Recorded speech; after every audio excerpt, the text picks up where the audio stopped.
Iwe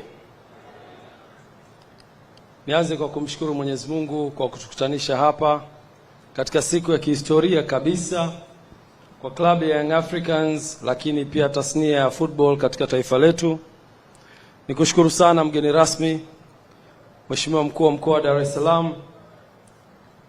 Nakumbuka siku moja katika utambulishi wake mkuu wetu wa mkoa alisema yeye ni baba wa vilabu vyote katika jiji la Dar es Salaam na anazipenda timu zote ambazo ziko katika jiji la Dar es Salaam, lakini kuna timu moja ikishinda anafurahi zaidi. Nakushukuru sana mheshimiwa, na tukupe pole kwa kipigo cha juzi cha Dodoma Jiji, lakini nataka niwahakikishie wananchi tutakwenda tukiwa imara na kutetea kombe letu. Nichukue fursa hii pia kumshukuru Mr. Ghalib Said Mohamed kwa ujio wako pamoja na timu nzima. Ali amewatambulisha watu wote na viongozi wetu wa TFF, lakini ningependa kwa kipekee nitambue pia uwepo wa mkurugenzi kutoka Azam Media, kakaangu Patrick Kaimele, mdhamini wetu, lakini mtu muhimu sana katika maendeleo ya taifa letu katika eneo la football. Na sasa hivi mnakwenda kwenye michezo mbalimbali. Tunawapongeza kwa kazi nzuri mnayoifanya. Lakini pia nitambue uwepo wa mwenyekiti wetu wa mkoa wa Dar es Salaam DRFA, kakaangu Nyambaya. Nakushukuru sana kwa uwepo wako. Shafi Dauda, nikushukuru sana. Umehudhuria katika tukio muhimu sana ambalo ni la kihistoria. Saidiu Mandingo, tunakushukuru pia kwa uwepo wapo. Ndugu zangu kutoka Aga Khan, Olais, karibu sana. Lakini kwa kipekee nitambue viongozi mbalimbali ambao wote wametambulishwa. Sunday, can you please, you and your team, please, can you stand?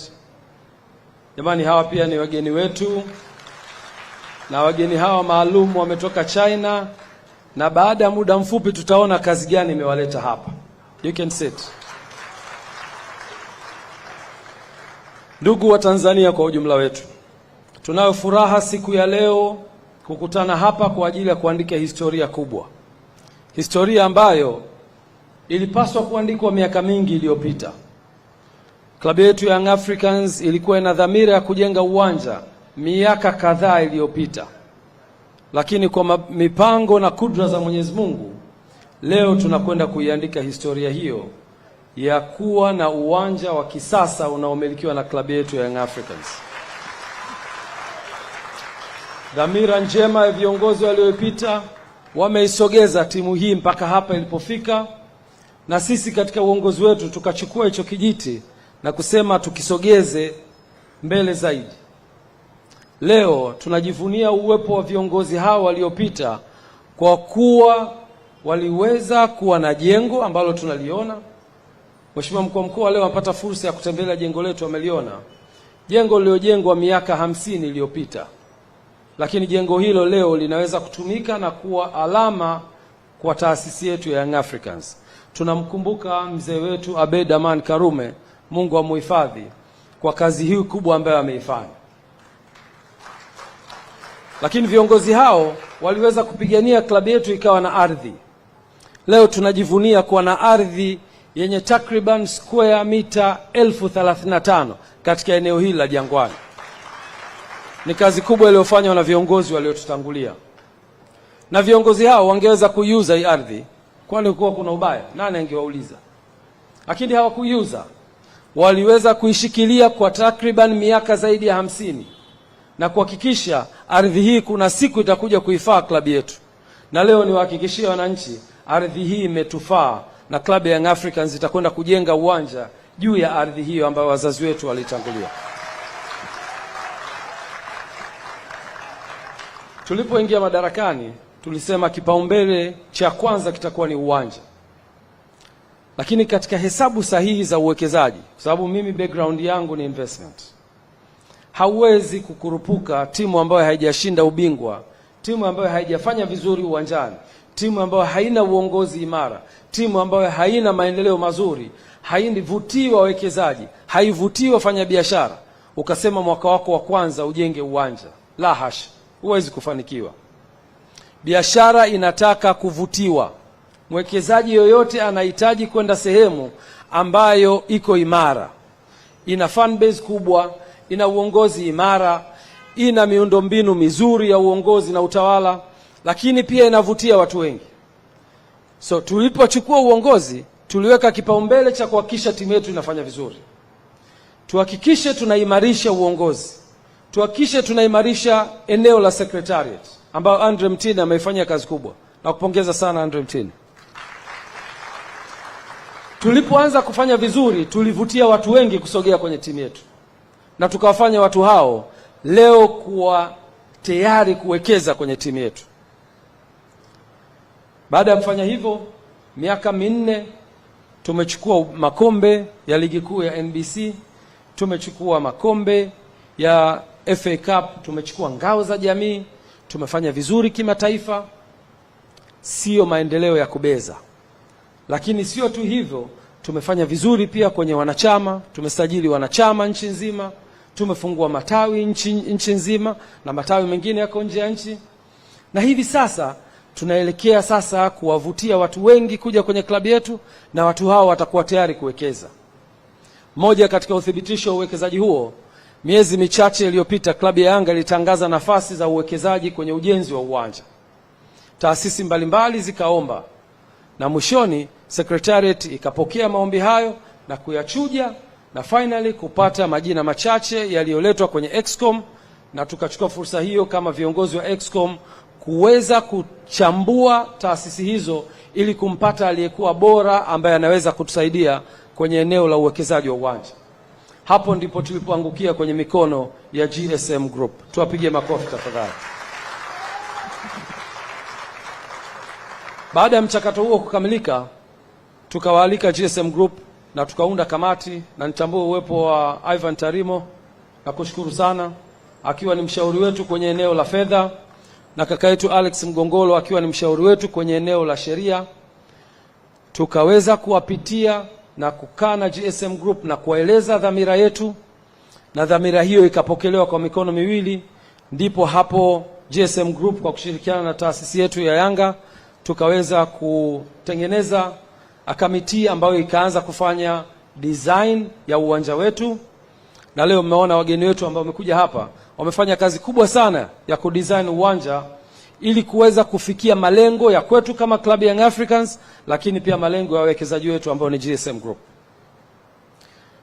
Kazi kubwa imefanyika, mliona watu wako kimya.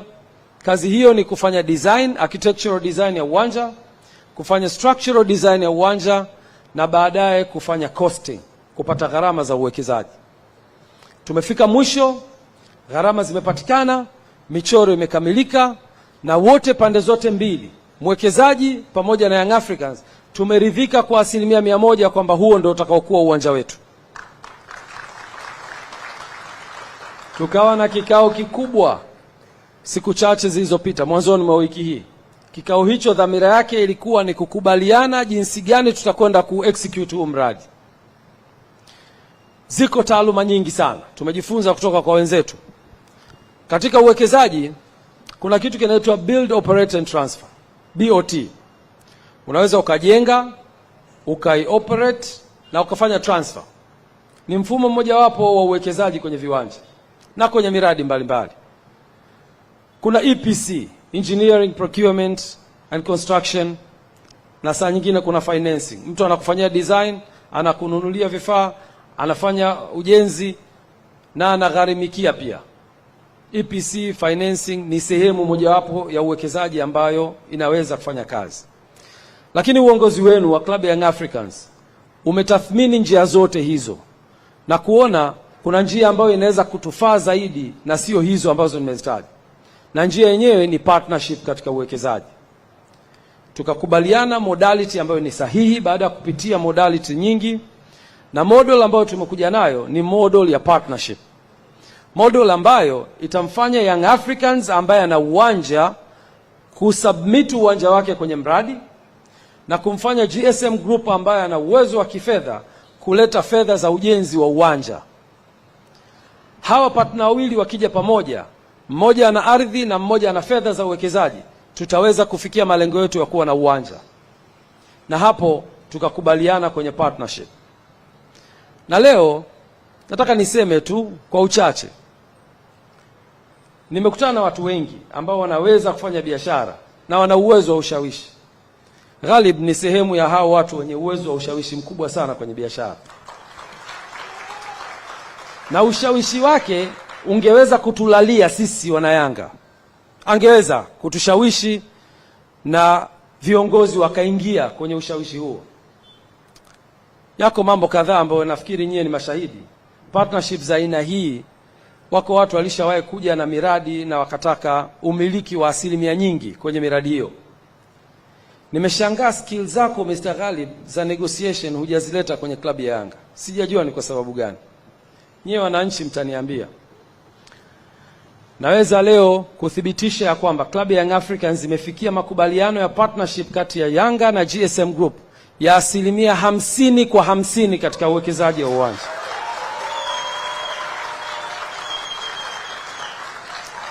Mtanielewa nikisema kwa nini skills hiyo ya kwako ya ushawishi hujaitumia kwenye Yanga. Ni kwa sababu ya dhamira yako njema uliyokuwa nayo kwenye klabu hii. Leo Mr. Ghalib angekuwa ni mtu wa tamaa, angeweza kusema nataka asilimia 80 kwa 20.